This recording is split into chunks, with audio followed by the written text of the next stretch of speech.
Welcome back to Breslov campus. Rebbe Nachman, he explains the idea of a relationship between a Rebbe and a student, and also anyone to be able to receive Torah. So he says that normally a tzaddik's face is like that of the sun, which shines, like the face of Moshe Rabbeinu, that we're given the depiction in the Torah, that there was like light coming from his face. And the disciple, where the classic example is Joshua, Yehoshua, he's like the moon. And as we know, the moon has no light of its own. Rather, all the light shining from the moon is being reflected from the light of the sun. This light of the sun is shining onto the moon, and that's the light we see coming from the moon. And that's because the moon is a substance that is able to reflect. It's clear, and it's shining so that when the sun shines onto it, it's able to give off light. So too, a goal of a disciple is that when a tzaddik shines his teachings, it's called the Panim, onto the disciple, he's able to receive the face, the teachings of the tzaddik, and to reflect it off, to the extent where when people hear this disciple giving over Torah, they feel the presence of the Rebbe, of the tzaddik, and the student is not even felt, because he's giving over, like a reflection, the light of his Rebbe. Rebbe Nachman calls this Kabbalat Panim.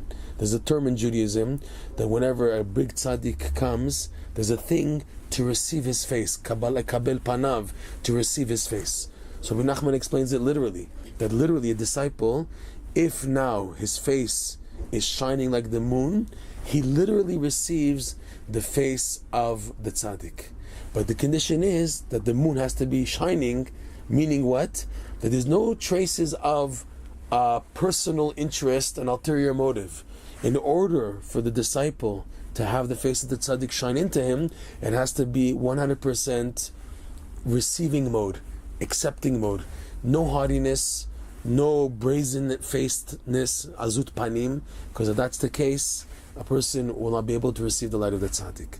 Rebbe Nachman teaches, so too, when the Jews received the Torah at Har Sinai, at Mount Sinai, that was the condition, that they were on receiving mode, submitted mode. And this is what Moshe told the Jewish people when recalling the giving of the Torah at Har Sinai.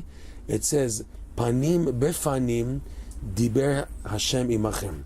Rebbe Nachman interprets the verse, Panim befanim, which translates literally, face to face, Hashem spoke to you directly. In other words, the idea is that you guys saw directly the light of Hashem at the receiving of the Torah at Har Sinai.